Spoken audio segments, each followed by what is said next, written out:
tools required to complete the task. Clean the window and window frame. The film is easy to apply and completely glue-free. Take the tape measure and measure the window. Measure the film to match the window size. Cut the window film 1 inch or 2.5 centimeters bigger than the window measurement. Spray the window with soapy water.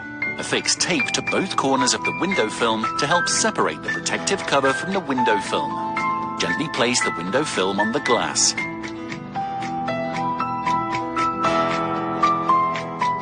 Spray water on the film and use the squeegee to push away any air bubbles and excess water. Use the scalpel knife to carefully cut away any excess film. The window film provides UV protection by blocking 96% of UV rays and reduces glare by up to 79%. Provides privacy whilst allowing light in.